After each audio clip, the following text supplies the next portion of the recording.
Hey, what's good, everybody? This is Adnan or AD in the Clutch, and just want to talk about an NBA trade that just happened recently between the Atlanta Hawks and the Oklahoma City Thunder.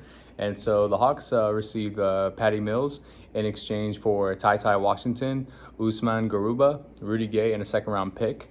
So this trade actually helped save Atlanta $4.5 million, in cap space, which they definitely could use, especially after re-signing DeJounte Murray. They can try to save as much money as possible. Just try to cut some salary, to justify who they got, and then also, have a veteran leader in that locker room, someone who can keep Trae Young and the DeJounte Murray in check. And then because Patty Mills, he does have championship experience coming from the San Antonio Spurs.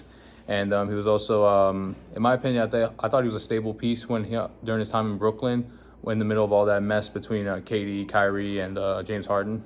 So I believe this is a good trade overall for Atlanta. I thought that was a dub for them.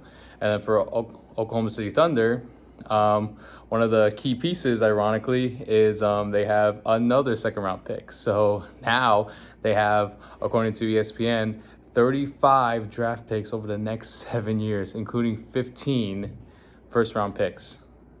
Like, that's crazy. I mean, it's like, it's impressive that the Thunder have all these picks, but you can have a million picks in the draft, but if you guys don't draft the right people, it was all for nothing. Look what happened with the 76ers. And sometimes the Lakers too. They've had good draft picks or a high number of picks, and then they just blew it. Same with Orlando, for example. I should know, being from Florida. But anyway, so yeah, I mean, with Oklahoma City, they do right now. They have a good young squad. They have a team that is able to, I do believe that Shai Gilgeous-Alexander can lead the Oklahoma City to a perennial playoff status for the next several years to come. But Oklahoma City, they do need to cash in on these draft picks, because they don't want to end up like Boston, where they have so many draft picks and they're such a good team that they don't know what to do with those picks anymore. It's well, what do they do? So I don't know what they're trying to do with these draft picks. I don't know if they're gonna have a bunch of 19 and 20-year-olds on that team, or they're gonna use some of them in trade pieces so they can get possibly a major star if he wants out.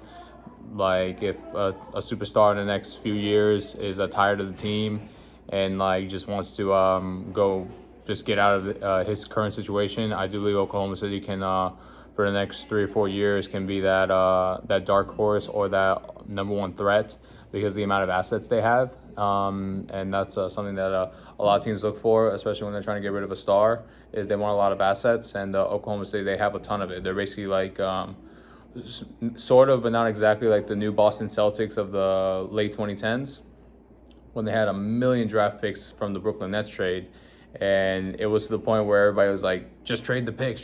So I think Oklahoma City is going to end up in that realm soon. But we'll see how that goes. And but overall, I do believe it's a good trade for both sides. And hope Patrick Mills can do well for the Hawks. And I hope for Oklahoma City Thunder, I hope they can use their picks wisely, or how they manage their assets correctly.